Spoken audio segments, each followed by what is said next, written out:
বাবুর কাছে আসবো। সুদীপ্ত বাবু, আমার প্রশ্ন ছিল এবার ইজ্জত বাঁচানোর রায় দেবেন। আপনার জানা উচিত ইজ্জত বাঁচানোর রায় মানছেন কি? আজকে 8ই মার্চ, আমার নাম সুদীপ্ত দিদি। 8ই মার্চ আন্তর্জাতিক নারী দিবস। এখানে যারাই বসে আছে সকলে আমার দিদি সমতুল্য। আমি তাদেরকে দয়া করে রিকোয়েস্ট করব যে আজকে আপনাদের সাথে আমি কোনো বিতর্কে বা কোনো ঝগড়াতে যাব না। যদি আপনার মনে আমার কোনো কথা খারাপ লাগছে বলবেন, আমি চুপ থাকবো, একটা উত্তর করবো না, আর কথাও বলবো না। আমার কথা হচ্ছে আন্তর্জাতিক নারী দিবস, নারীর সুরক্ষা নিয়ে আজকে আলোচনা হচ্ছে। আমরা যে ইলেকশনটা সামনে ফেস করতে যাচ্ছি, সেই মূলত ইলেকশন কিন্তু প্রধানমন্ত্রীর চয়নের জন্য আছে, মুখ্যমন্ত্রীর চয়নের ইলেকশন না। এই ইলেকশনে প্রধানমন্ত্রীকে আগে জিজ্ঞেস করা উচিত, আপনি নারীদের জন্য কি করেছেন, কি করেছেন ব্রিজভূষণ সিং এর। আপনি বলুন, আমি উত্তরটা কি করেছেন আপনি বলুন। আপনি কি করেছেন আজকে মণিপুরে যখন দুটো নগ্ন মহিলাকে আজকে প্যারেড করানো হয়েছে? আজকে কি করেছেন আপনি হাতরাসে 2 বছর সিদ্দিকি কাপ্পানকে যখন অ্যারেস্ট করে রাখা হয়েছিল, সে হাতরাসের জন্য যে মানে যে রিপোর্টিং করতে গেছিল, তাকে একটা রিপোর্টারকে 2 বছর জেলে আটকে রেখেছে সেখানকার পুলিশ। কি তার অপরাধ কি? সেটা দলিত মেয়ের যে তার উপর যে অত্যাচার হয়েছে, সেই অত্যাচারের রিপোর্টিং করতে গেছে। আজকে বহল তবিয়তে ঘুরছে, বহল তবিয়তে প্রমাণের কথা বলুন। আপনি বলুন, আমি চুপ থাকবো। আজকে নারী সিদ্দিক কাপ্পানের জন্য উত্তর আমার কাছে আছে, আমি আপনাকে প্রথমেই বললাম, আপনি যদি বলেন না আমি সুদীপ্ত গলা টিপো না, আপনারটা টিপো না। আপনি যদি বলেন যে আমার কথাগুলো কোনো ভুল আছে, সুদীপ্ত তুমি চুপ থাকো। আমার কথা হচ্ছে প্রধানমন্ত্রীকে এর উত্তরগুলো দিতে হবে, তো এর উত্তরগুলো তো চাওয়া উচিত। আজকে মণিপুরে গিয়ে একটা মণিপুর নিয়ে আলোচনা করলো না প্রধানমন্ত্রী এখনো পর্যন্ত। ভারতবর্ষের মানুষ জানতে চাইছে যে মণিপুরের মহিলাদের কি হলো। আচ্ছা, এবার উত্তরগুলো প্রধানমন্ত্রীর চয়ন, আচ্ছা এবার উত্তরগুলো মুখ্যমন্ত্রীর চয়ন হচ্ছে না এখানে। মুখ্যমন্ত্রীর চয়ন হচ্ছে না, ফলে বাংলাতে সন্দেশখালী যত খুশি হোক সুদীপ্ত বাবু, আমরা বাংলার পরিবার, আমরা মোদিজির পরিবার, আমরা দেব উত্তর। আমি বলি, হ্যাঁ বলুন। প্রথমত মণিপুর নিয়ে তো অনেক লেবু কষানো শুনলাম, কিন্তু যেটা জানা নেই, অবভিয়াসলি জানা নেই, না তো এত কথা বলতো কেন, যে প্রধানমন্ত্রীকে স্বয়ং যেতে হয়নি। তার কারণ অনেক আগে অজিত দোভাল এবং মাননীয় স্বরাষ্ট্রমন্ত্রী অমিত শাহ গিয়ে ডিসআর্মামেন্ট করিয়ে দিয়েছে মণিপুরের, এবং তারও অনেক আগে যাদের বিষয়ে এই কমপ্লেনটা এসেছিল, আর্মির সামনে নাকি এটা হয়েছিল, আর্মি একদম পিওর ডকুমেন্টেড ভিডিও দিয়ে দিয়েছে। আরে এই তো কথা হলো,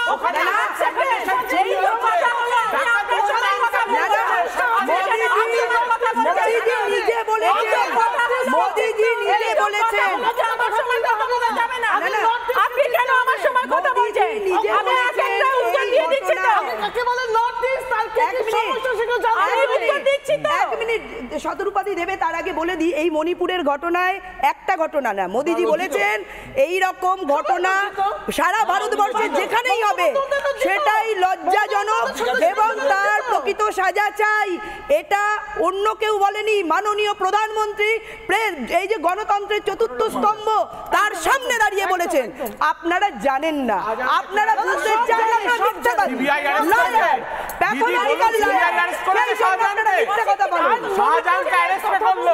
বাংলার পুলিশ অ্যারেস্ট করেছে, মমতা বন্দ্যোপাধ্যায়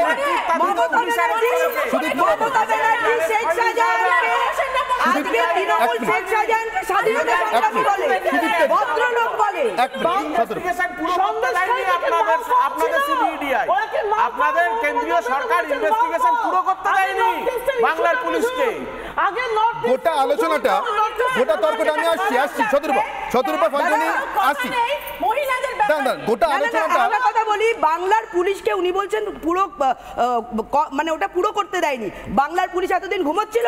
বাংলার পুলিশকে নিয়ে যখন এরা অপরাধ সংগঠিত করেছে, দিনের পর দিন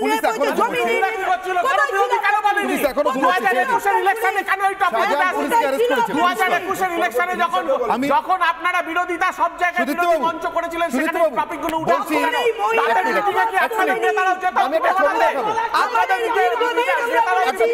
আমাদের দুজনকে হত্যা করা হয়েছিল। তৃণমূল কংগ্রেসের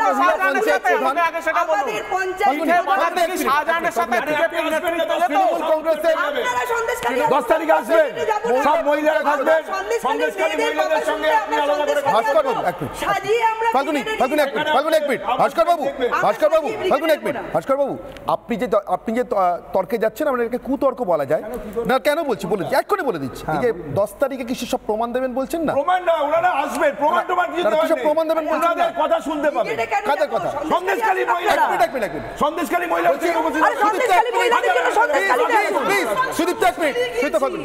বলছি বানতলার কথা কি তাহলে বামফ্রন্টের পরবর্তী ব্রিগেডগুলো শোনা গেছিল? না, আমি সেটা বলতে পারবো না। বানতলা ঘটনাটা কেন বলতে পারবেন না? বিবেক বন্ধক দিয়েছেন, বিবেক বন্ধক দিয়েছেন, ফেলানি বসাক চলে গেছিল। সন্দেশখালীতে এই ঘটনা ঘটানোর জন্য লাভ নেই, এই ঘটনা ঘটানোর জন্য আইএসএফ এর দুজন গ্রেফতার হয়েছে, তারা স্বীকার করেছে। ভাস্কর বাবু এইসব বানানো, ভাস্কর বাবু এইসব বানানো গল্পের বাইরে একটা থ্রেট শুনুন, থ্রেট। তৃণমূলের পঞ্চায়েত প্রধান মহিলা, শুধু এইটুকুই তার অপরাধ ছিল। তৃণমূলের ব্লক স্তরের নেতা তাকে কি ভাষায় তাকে থ্রেট করছে। সন্দেশখালীটা আসলে ব্যতিক্রম নয়। তৃণমূল গোটা বাংলা জুড়ে লক্ষ্মীর ভান্ডার আর কন্যাশ্রীর নামে ঘরে ঘরে ঠিক এইভাবেই 1000 টাকায় লক্ষ্মীর সম্মান। শুনিনি থ্রেট।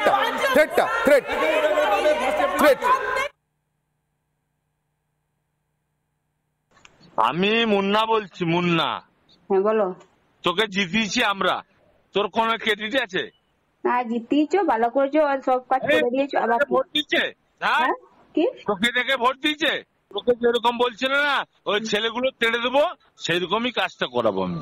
করা তোর কাজ শিখতে পারি নাই তো আমরা, তোর কাজ শিখতে পারি নাই তো।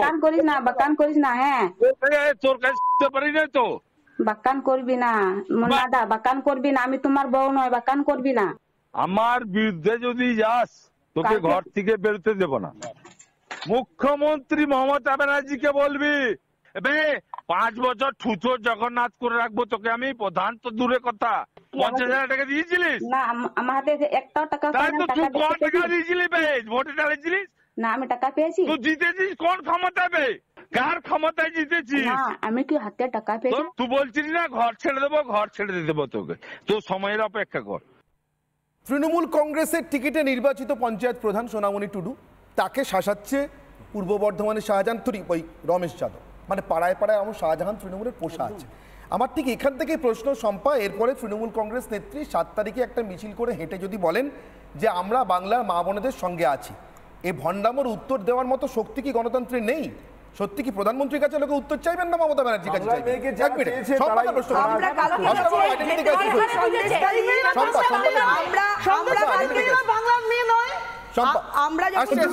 কথাটা বলে নি প্লিজ, বাইরে থেকে বলছে।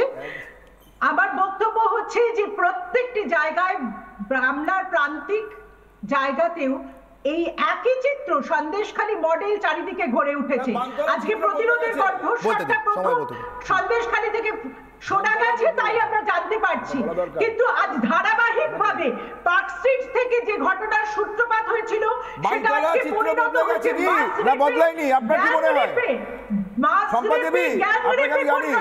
কিন্তু নুরেমবার্গ ট্রায়ালে যেমন কোন গ্যাংরেপের বিচার হয়নি, হয়তো সেই রকম এখানেও এই অত্যাচারে দোষীদের বিচার হবে না। তার কারণ আমরা একটা রাজ্যে রয়েছি। ভাস্কর বাবুর একটা অদ্ভুত ক্ষমতা আছে,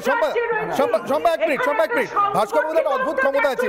মুখ্যমন্ত্রী যখন দেখলে মাও চিনতে পারেন, ভাস্কর বাবুরাও দেখলে চিনতে পারেন কোন বক্তাকে বানতলা বলতে হবে আর কোন বক্তাকে মণিপুর বলতে হবে, দেখলেই চিনতে পারেন। অসাধারণ ক্ষমতা।